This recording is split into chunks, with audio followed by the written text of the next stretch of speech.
భారతదేశంలోనే తొలి మహిళా ఉపాధ్యాయురాలు సావిత్రిబాయి పూలే నేటి తరం విద్యావంతులకు పిల్లలకు ఎంతైనా తెలుసుకోవాల్సిన బాధ్యత ఉందని వరంగల్ పశ్చిమ నియోజకవర్గ శాసనసభ్యులు శ్రీ నాయని రాజేందర్ రెడ్డి అన్నారు.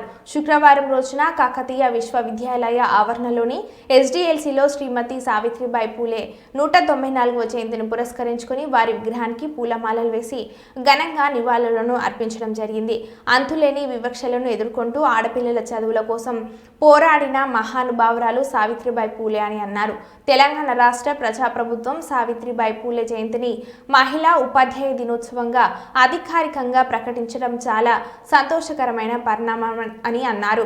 మహిళల హక్కుల కోసం సమాజంలో మహిళలకు చదువు ప్రాథమిక హక్కు అని పోరాడిన సావిత్రిబాయి పూలే ఆలోచన విధానాలకు అనుగుణంగా ప్రజాప్రభుత్వం ముందుకు వెళ్తుందని అన్నారు. ఈ కార్యక్రమంలో KU vice chancellor Pratap Reddy, block Congress అధ్యక్షులు Banga Sampath Yadav, KU EC member Cheera Raju తదితరులు పాల్గొన్నారు. అందులో భాగంగా రావటం జరిగింది. మరి సావిత్రిబాయి పూలే గారి జీవిత చరిత్ర ప్రతి ఒక్కరూ చదవాలి, వినాలి, ఆచరించాలి. ఎందుకంటే మహిళల విద్య పట్ల వారు చూపించిన చొరవ, చేసిన త్యాగం అంతా ఇంత కాదు. కాబట్టి మరి మొట్టమొదటి మహిళా ఉపాధ్యాయురాలు ఎవరైనా ఉన్నారంటే అది సావిత్రిబాయి పూలే గారు.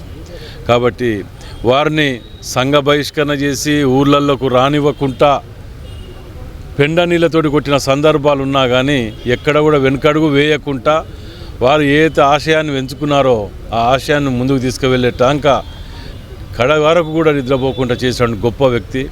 మరి మన ముఖ్యమంత్రి రేవంత్ రెడ్డి గారు ఇవాళ ఉమెన్స్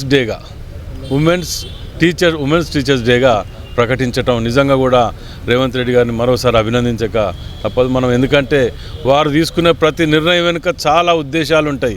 ఇలా తీసుకున్నారు కాబట్టి వారి చరిత్రను నలుగురికి చెప్పగలగటం, దేనికి ఎందుకు కారణం ఏందంటే కూడా నలుగురు చెప్పి నలుగురు వారి ఆశయాలను తీసుకువెళ్ళటానికి ముందుకు పోయే విధంగా తోడ్పడాలని కోరుకుంటూ సెలవు తీసుకుంటాం.